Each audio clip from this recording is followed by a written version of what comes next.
So in the last lesson, we talked about Riemann sums, and that was when we put rectangles under a curved area, and then we find the area of each of those rectangles, and then we add them all up. And I made a comment in the end of the lesson that where we are headed, we are going to be putting in infinitely many rectangles, finding the area of each of those rectangles, and then adding up all those rectangles, and that should get us to a really good accurate answer for what the area under the curve is. What I have here is, I don't know how many rectangles I put in here. Looks like maybe 20, 25 rectangles. And I want you to look, I started each one. I started at the left end point. I went up, I went over, I went down. I went up, I went over, I went down. So basically I did a left Riemann on this area. And when I put in, say, 25 rectangles, I really don't know, I didn't count. But look at how those rectangles are basically how much area is under that curve. If I would find the area of those rectangles and add them up, I'd get a pretty accurate answer. And then if I put in 100 rectangles, I'd get even more accurate, and 1,000 rectangles, and so on. Well, I want you to look at this notation over here. This notation, come to find out, is not notation you guys are going to have to worry about. But it does lead into our topic today, which is all about definite integrals. Okay, this is the big idea, definite integrals. So far, what we have done are indefinite integrals, and I'll explain the difference between the two kind of down here. But what this is, I'm going to explain kind of this messy notation a little bit. This inside is like what the function is that we're trying to find the area under. Imagine it being basically the height of each of these rectangles. And then delta x is the width of these rectangles. And what I want to do is add, that's why it's sigma, I want to add infinitely many of these rectangles together. That's what this notation is doing. It's saying add up a bunch of rectangles. In fact, not just a bunch, but have it go out to infinity rectangles. N is standing for the number of rectangles. And if I did this computation, I would get the actual area under the curve. Again, you are not going to have to worry about this notation because mathematicians are like, well, this notation looks really, really gross. So instead of taking the limit of a sum, which is how this is known as, they came up with new notation, which is a definite integral. So here's what a definite integral looks like. It looks the same exact thing as an indefinite integral. The main difference is now if we're trying to find the area from, like in this case, from 0 to 4, so from 0 to 4, I put those limits of integration here and here. So now your definite integral, there's going to be numbers above and below your integral symbol.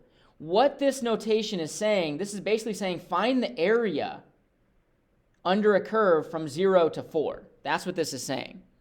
And so this notation basically just takes the place of this gross-looking notation instead. So a definite integral is them saying, hey, put in infinitely many rectangles and then add up the area of all those rectangles. I'm just going to put in a random function here. I'm just going to call it x squared. I'm not going to worry about it too much.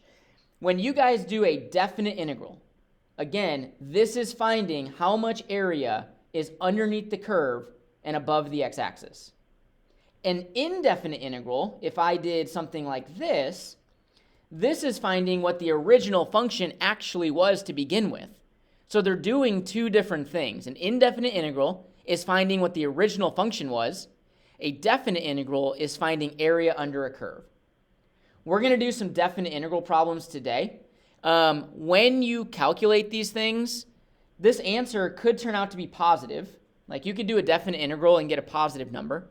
It can actually end up being a negative number. We'll learn a little bit more about that in the next lesson.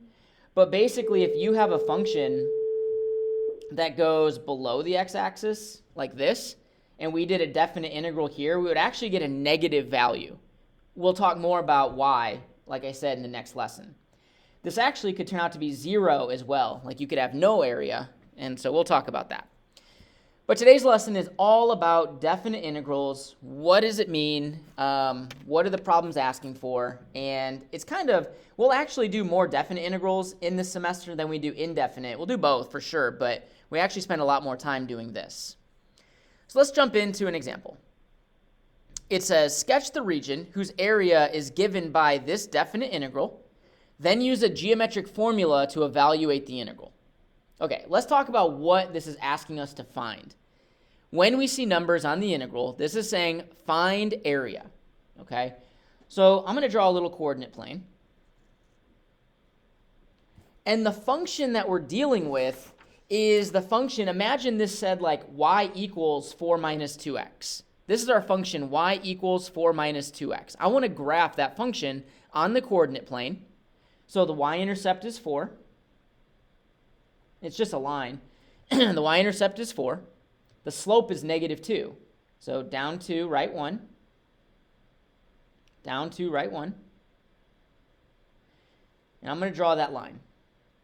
I'm actually going to draw the whole line just for more understanding. So there's the line.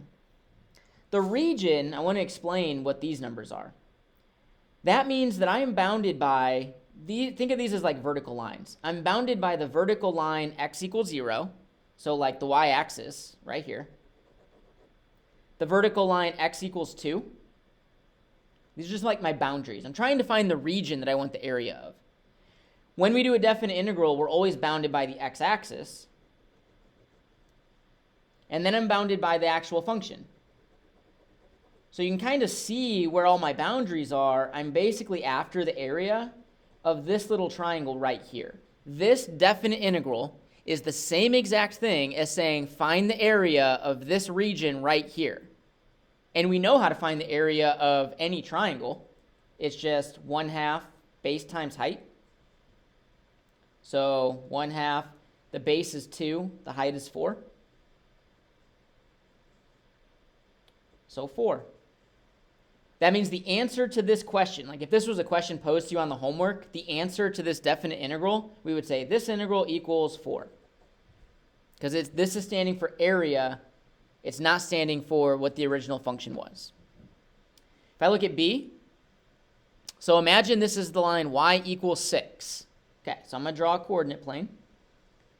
And we're going from 3 to 8. 1, 2, 3, 4, 5, 6, 7, 8. And I want to graph the line y equals 6. Okay, so our function is y equals 6. We're bounded by that function, the x-axis, and then the lines x equals 3 and x equals 8. So basically from 3 to 8, I want to find the area. So I'm really after this rectangle right here. This definite integral is basically saying find the area of this rectangle right here.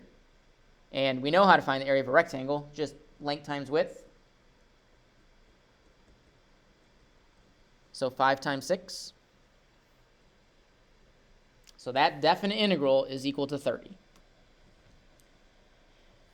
Next one. So it's not always going to be with respect to x. Usually that's what it is. Sometimes will be with respect to y, and sometimes will be with respect to t. It just depends on, the type of problem we're doing. But this says sketch the region whose area is given by the definite integral. You do not have to calculate the area. So this problem just wants us to sketch this region right here. Now it's a quadratic. And imagine this just said x squared plus 1. Well, we know the graph of x squared plus 1 is just a parabola shifted up 1 unit, right? And if you think back to Algebra 2, and I don't know how much you get into in pre-cal, but if you graph x equals y squared graphs, those are sideways parabolas. So x equals y squared would actually look like this instead. So if I graph this, I'm going to draw a coordinate plane.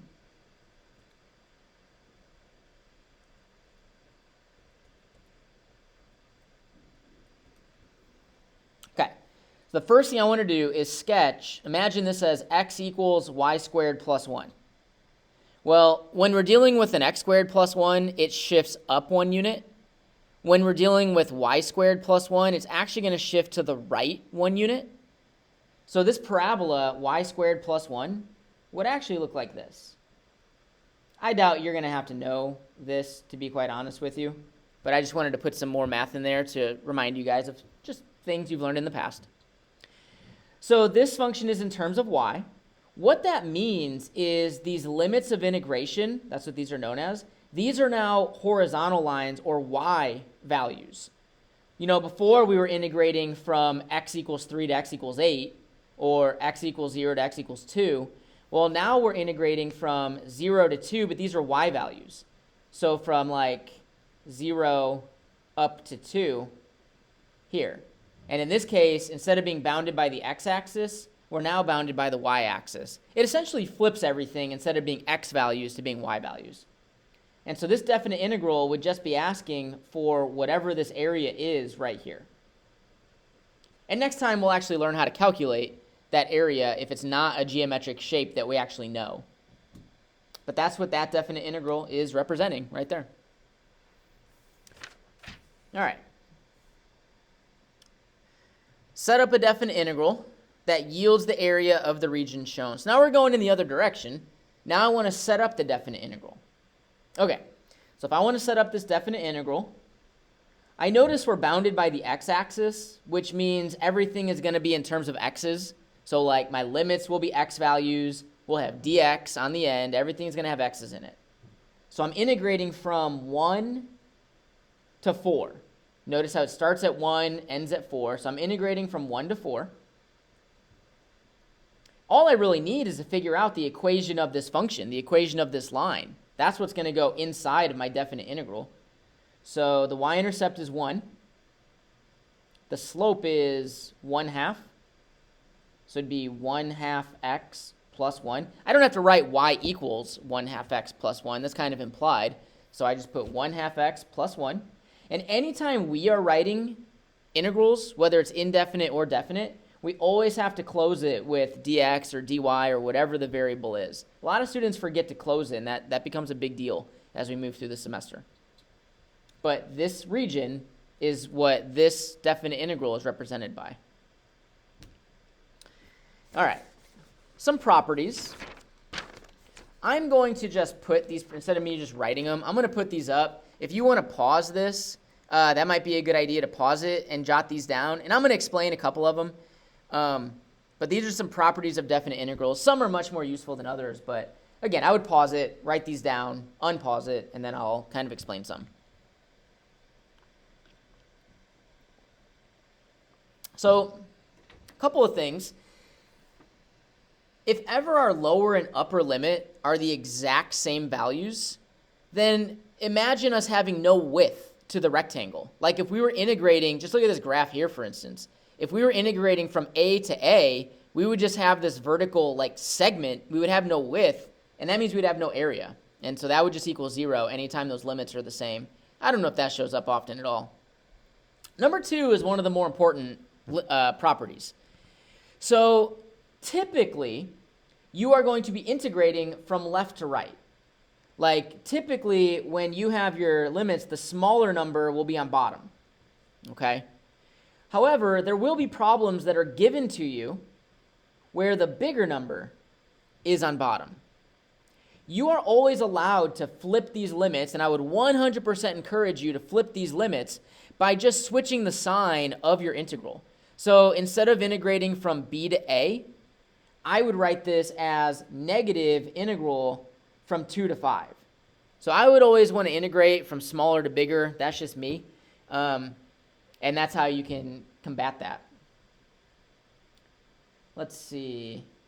Number 4 is super helpful because we are going to be integrating. We're going to learn some integral rules and properties and shortcuts and things like that.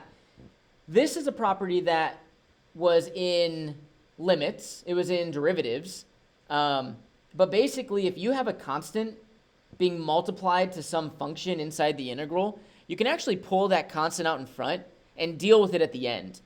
That way, because integrating actually is a little tougher than derivatives, and that's going to save you some headache, just pulling that number out and doing all your work with this, and then just multiplying by that constant at the end. Kind of a nice little property. All right. Well, if you're integrating a sum of two functions, you could just integrate those functions separately, add them and subtract them. That one's not really a big thing. The last one. I want to show you an example of, I know it's going to be hard to see because of how small the font is, But I want to show you an example of what you guys are going to be asked in terms of Riemann sums. This goes back to last class. So most times, if an AP question asks you to do a Riemann sum, they're going to give you a table of values. And I want to read the question here. It says, the function f is continuous on 2 to 13, has values shown in the table.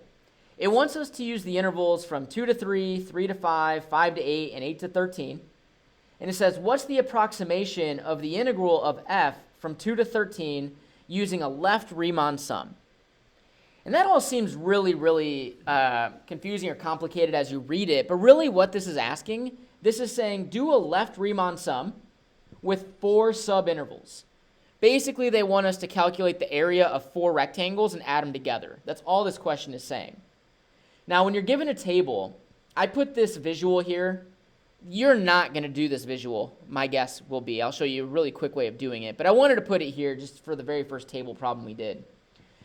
I listed essentially 2, 3, 5, 8, and 13 on the x-axis. And imagine I'm doing a left Riemann. So I'm starting at 2. I'm going up till I hit the curve. Now, it just so happens I'm going to hit the curve at 6. Right? That's why I stopped at 6, because at 2, I'm going to go up till I hit the curve at 6. Then I go over to the right, and I go down till I get to 3. Then I'm going to draw my rectangle from 3, and I go to where the function is at -2. And then I go over, and I go up to 5. And then from 5, I draw my rectangle to -1, over to 8. Then at 8, I go up to 3, over to 13, and that finishes the interval. The reason I'm having this visual here is to explain that all we are doing is finding the area of these 4 rectangles and adding them up. Which means if I'm going to do this problem, well, for the first rectangle, the width is 1. From 2 to 3, that's just 1. The height of that rectangle is 6. The height of the rectangle is 6, so it'd be 1 times 6. For the next rectangle, the width is 2. And the height, this is why definite integrals can be negative. The height is actually considered -2. When it's below the x-axis, we're dealing with negative y values. So here, we would use -2, that y value right there. For the next one, the width is 3. And at 5, the y value, the height is -1. And then for the last one, the width is 5. And I don't know why I put that one in parentheses. Whoops. And the height is going to be whatever the rectangle goes up to at 8. So 3. Now, if this was a free response question, I've talked about this, especially first semester. If this is a free response question, since we have all numeric values here, you could actually stop and move and go on to the next problem. Like you wouldn't actually have to work this out. If I did, though, I would get 2 minus 3 is -1 plus 15. I get 14. So that means the answer to this definite integral is 14. Now here's the deal. You don't have, anytime you guys are doing Riemann problems, you don't have to draw rectangles. What's going to happen is this, like the shortcut, if you will. If I'm doing a left Riemann, I'm starting at 2. Well, all the rectangle widths are going to be whatever the difference in these interval values are. Like the first width is 1. The next width is 2. The next width is 3. The next width is 5. So that's where I get my widths. That's just the differences in the x values. My heights, well, if I'm doing a left Riemann, my heights are going to start at the most left y value, and I'm just going to use the y values until I get to 8. Notice that at 8, that was my last height that I would use. You essentially ignore the most right y value. If this problem said do a right Riemann sum, let me explain the difference. If this said do a right Riemann sum, now I'm starting at 13 and I'm using 9, and I wouldn't be using the 6. So like the first rectangle, the width would be 5, and the height would be 9. This is if it said do a right Riemann. For the next one, the width would be 3, and the height would be 3. So 3 times 3. For the next one, the width would be 2, and then I would use -1 as the height. And the last one, the width is 1, and my height would be -2. So notice if you're doing a right Riemann, you're ignoring the most left y value. And if you're doing a left Riemann, you're ignoring the most right y value. So you don't actually have to draw these pictures, but that could help. All right. Let me know if you guys have any questions on what a definite integral is, and we'll get a lot more into them next class. But this lesson was just kind of explaining what they are.